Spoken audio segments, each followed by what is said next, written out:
હાથીકૃત સંદેશમાંથી વાંચન 8મો અધ્યાય કલમ 28 થી 34। જ્યારે ઈસુ સામે કાંઠે ગડનારીઓના પ્રદેશમાં પહોંચ્યા ત્યારે બે અબદૂતગ્રસ્ત માણસો કબ્રસ્તાનમાંથી નીકળી તેમની સામે આવ્યા। તેઓ એવા તો ભયંકર હતા કે કોઈ તે રસ્તે થઈને જઈ શકતું ન હતું। તેઓ બૂમ પાડી ઉઠ્યા, હે ઈશ્વર પુત્ર, તારે અને અમારે શું? શું તું ઠરાવેલા સમય પહેલા અમને રીબાવવા અહીં આવ્યો છે? તેનાથી ઠીક દૂર ભૂંડોનું એક મોટું ટોળું ચડતું હતું।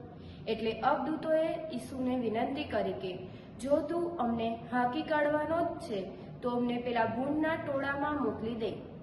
ઈસુએ જાઓ કહેતા જ તેઓ બહાર આવ્યા અને ભૂંડના ટોળામાં ચાલ્યા ગયા અને એકાએક ભૂંડોનું આખું ટોળું ભેખડ ઉપરથી ધસમસતું સરોવરમાં ધસી ગયું અને પાણીમાં ડૂબી મર્યું।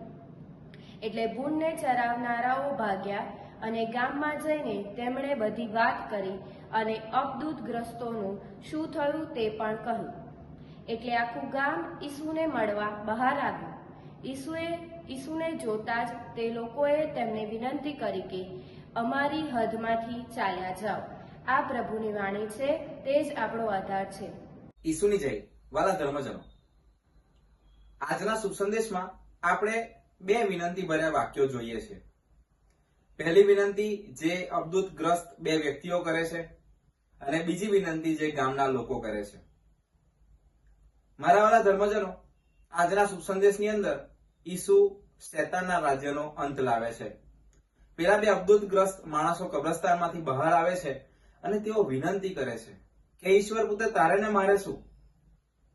અને પછી વિનંતી કરતા કહે છે, જો તારે અમને બહાર કાઢવા જ હોય તો પેલા ભૂંડોના ટોળામાં અમને મોકલી દે।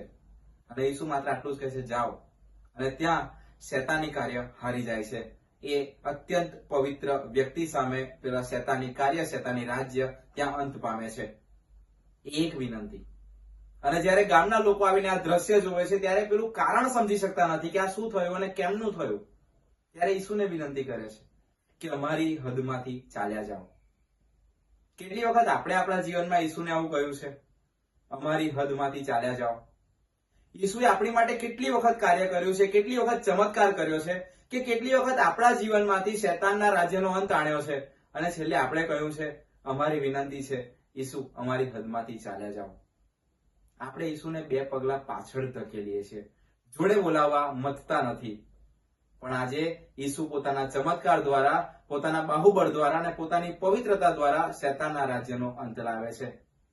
કંઈક ને કંઈક, ક્યાંક ને ક્યાંક આપણા જીવનમાં પણ આપણે શેતાનના રાજ્યથી ભરમાઈ ગયા છીએ। સૌથી પહેલો આપણા મનનો વહેમ શેતાની કાર્ય છે જ નહીં, પણ કદાચ એ આપણી આળસ, આપણા વ્યસનો, આપણી કુટેવો, આપણું સમાજથી દૂર રહેવું અને આ ચોક્કસ દેવળથી દૂર રહેવું, આ બધું જ શેતાની કાર્ય સમાન છે। અર્થાત આપણે ટૂંકમાં એવું કહીએ છીએ કે ઈસુ, અમારી હદમાંથી ચાલ્યા જાઓ। જરૂર છે ઈસુને આપણી પાસે બોલાવવાની, જરૂર છે આપણે એમના પ્રેમને પામવાની, જરૂર છે એમના જેટલી પવિત્રતા મેળવવાની, જેથી કરીને આપણા અંગત જીવનમાં અને આપણા કૌટુંબિક જીવનમાં શેતાની રાજ્યનો અંત આવે અને હા, ચોક્કસ આપણે ઈશ્વરની શાશ્વત પવિત્રતાને પામી શકીએ। ઈસુની જય।